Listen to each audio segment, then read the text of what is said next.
Empezaron a comercializarse nos Estados Unidos en 1997 e desde aquela o mercado das bebidas estimulantes non parou de crecer. Hoxe en día hai máis de 200 marcas dispoñibles e o seu consumo está xeneralizado entre os adolescentes.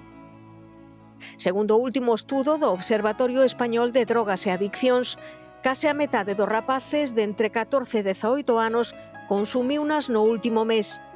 Pero os especialistas advirten que o hábito empeza moito antes, entre os 9 e os 10 anos. Eu creo que o primeiro é moi importante cambiar de a nomenclatura, falar de bebidas estimulantes, porque incluso unha destas bebidas pode ser, por exemplo, 0% azúcar. Entonces pode pensar onde está a enerxía, non?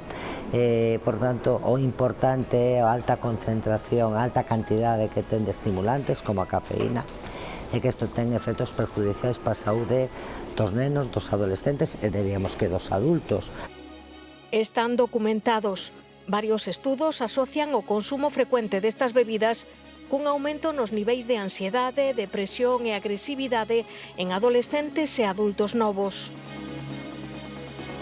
Produce alteraciones do sono, produce irritabilidad, produce falta de atención, pode incluso inducir a fracaso escolar, pero tamén pode dar lugar a alteracións cardíacas, es decir, a palpitacións, a taquicardias, aumento da tensión arterial.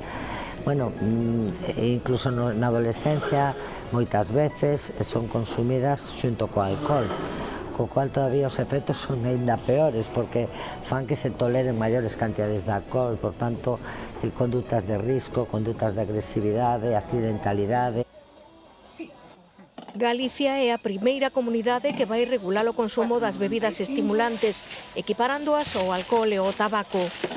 Os menores de idade non poderán mercalas nin consumilas.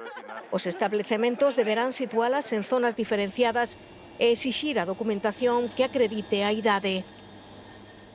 O obxectivo é que non se confundan as bebidas enerxéticas cos refrescos. Entón, que estén ben separados, que estén en sitios distintos ou simplemente que estén remarcado e que se vexa ben que son bebidas enerxéticas, que non son refrescos. A Lei de Protección da Saúde regulará tamén a publicidade deste tipo de bebidas, habitualmente moi agresiva e ligada a éxitos deportivos. Claro, as campañas están diseñadas en xeral e a veces chegan a públicos que non son o obxectivo ou a que máis lle vai beneficiar ese produto, claro. As bebidas enerxéticas, pois ao final é iso, en adultos, pois ao mellor poidan ter unha cabida no rendemento como ou unha opción máis, pero é verdade que en nenos pois habría que ter moito máis cuidado porque as dosis que suelen conter pois son máis elevadas e poden provocar outros problemas, non?